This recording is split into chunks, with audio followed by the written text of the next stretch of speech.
All right, it's 323. 323. We're talking to Bob Poe, who's running for governor, Democratic ticket. Just give us I know a lot of people know who you are, but some don't. Born and raised where? St. Louis. St. Louis, Missouri. You a Cardinal fan? I am. St. Louis baseball Cardinals, yeah, absolutely. Yeah. And then I don't care about the other Cardinals. And then the Arizona Cardinals. Yeah. Now, what brought you up it's to still Bill Bidwell. Oh, right? that's right. Took him out of town.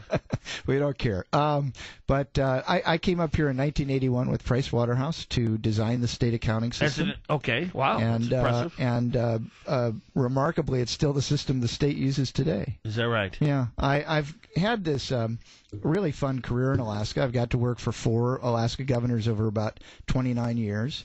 And I've had one of these sort of blessed careers where I get to move between the private and public sector sort of seamlessly. I've got educationally, I've got an MBA and an undergraduate in finance.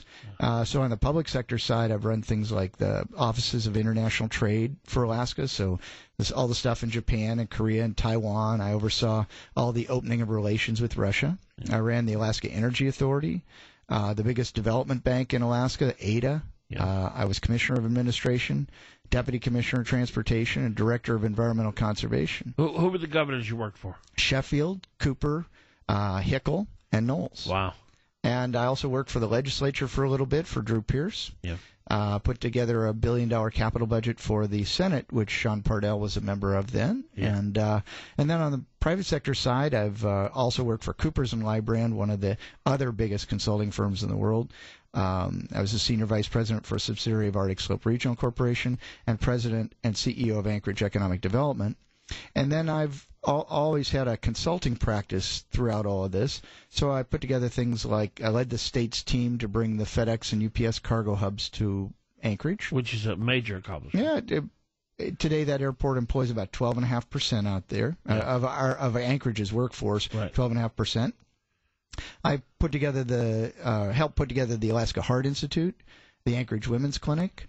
And just recently, if you saw that story about Pegasus, the 2 crazy mechanics that sold their aircraft maintenance company to a subsidiary of NANA, I worked with those guys for about 3 years to help them develop their strategy and build their business to about $10 million in sales. And then I put together the deal with NANA to sell the company. Wow! Now you spent some time working over in China too, as far as trade and export. Yeah.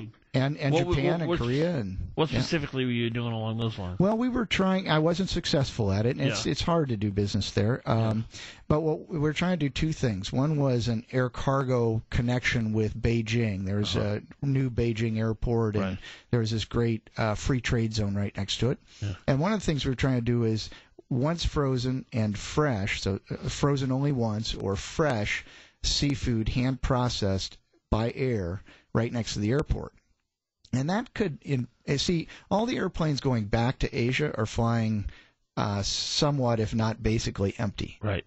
So you've got all this backhaul rate opportunity. Yeah. So you could do crazy things like send fresh pink salmon back to Beijing, have Chinese people hand fillet those pink salmon and sell them as a fresh pink salmon, like a fresh trout, all over China. Yeah. You could also send higher value fish and do it in large volumes and have it hand processed, portion packed, flavored, and then frozen only once. Today, a lot of our fish is frozen here as a headed and gutted fish. Then it's shipped in boxes over to like Tianjin and Qingdao. Then it's thawed out. It's filleted out, portion packed, flavored, put in a pouch and refrozen, and then sent back to America. And they're doing that right now all the time. Yeah. So we were working on different logistics strategies, and I still think there's a kernel of opportunity there. You've just got to find the seafood company who really wants to muscle through that opportunity. Your governor, what are you going to do to get this pipeline built? Is it too late? Do we go back to the LNG route? What's your strategy? Well, my strategy first would be huge delays have been experienced so far. So if for some reason the open seasons work, Which you don't anticipate. I don't anticipate, no. But if they do, I'm going to build on that. Yeah, okay? I'm going to say, well, let's rock and roll. Let's make this thing happen. If they don't, I think we really need to go back to AGEA and see if we can renegotiate to get out of the $500 million and to take a strategy that might work. Now, there are a few that makes... So we just have to give TransCanada a bunch of cash and then say the deal didn't work. Maybe we just redirect TransCanada, too, because they're a good company. There's nothing wrong with TransCanada. I think AGEA was more of the flaw. I don't think TransCanada necessarily is a problem. And what we might do is think about what's called the pre-build, which is let's the state of Alaska build a transportation system from the North Slope to Delta, Glen Allen, whatever the engineers tell us makes the best sense, and then use that as the takeoff point for the spur line to interior, the bullet line to South Central, and whether a line. Who pays for that? Well, I think the state needs to start taking a lead on this. Yeah. We need to invest in ourselves, and it doesn't mean that the state does the whole thing, but I think. Once the state steps up and invests in our future, I think it makes it a lot easier for other companies to do that. Takes a risk. And if you look at Norway, the reason Norway's been successful is that Norway often took on more risk than the companies, and that's what made things happen in a much better way for Norway. That's really it, Bob, isn't it? These companies are taking such a gigantic risk building this pipeline, and anything we can do as a state to minimize that risk is going to increase the likelihood of the pipeline. On our terms and in our time frame. Yep. Bob Poe is our guest. He's running for governor. Stay with us, folks.